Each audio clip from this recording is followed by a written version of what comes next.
What are some of the big trends you've seen really emerging at today's event? The massive challenge that everybody's talking about is AI, right? So we need to get the dust settled down before we even start thinking about it, because that's going to change the way that everything that you do this day and age, right? Because obviously the technology is helping a lot, but you need to make sure what you're doing, and because there are a lot of threats out there, right? If you don't do it in the right way, that's going to have an impact. That's going to have a real damage to the organization. That can have repercussions around that as well. How are cybercriminals, using AI themselves, for these sort of AI-powered attacks we've seen a little bit in recent months? So basically, you've got a number of engines running. So you must have heard LLM, SLM. SLM is basically sector-based or domain-focused. But the thing is, there are a lot of noises, and I heard you talking to my colleague where the noises, right? So I went to one of those SOCs in oil and gas company. They got 11 billion alerts per day. How do you tackle that? How many resources that you would need to tackle that, right? So this is where the intelligence part comes into play.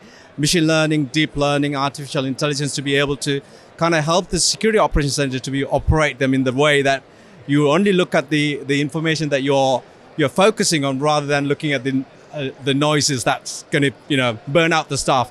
That's another challenge that we see, right? So a lot of people don't have enough staff to look after these kind of stuff. That's opening. And also, one of the other challenges around the world that you hear, we are ignoring the alerts because the alert fatigue, right?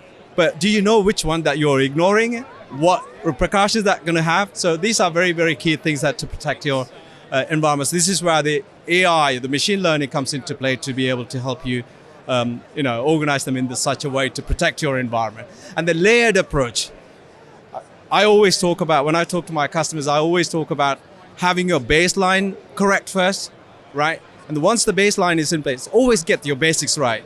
Once you get the basics right and you have your layered approach, why do you need the layered approach? So you can actually delay the attack that the threat actors are. So at least you have a mean time to detect, mean time to respond, right? So by delaying that, having that layered approach, it allows you to sort of take control of it. That's what it's about. What one piece of advice would you give to organizations that are looking to really secure themselves in 2024? Yeah, so you want to see the holistic view, right? What's going on. You don't want to just have a siloed solution. So, for example, a lot of the organizations we've seen, they think that their solutions, they're not going to be attacked in any form of shape. I will always advise to any organization, when you design a solution, design assuming that you're going to get hit. So have your solutions and then bring them all together so that you can share intelligence across the board, rather than just, talking to the other people as, endpoint or network people. So if you have the holistic view, so you know the full picture of end-to-end what has gone on. So having the basic controls in place, having that layered approach is the key to the organization's protection. For the latest tech insights, visit em360tech.com.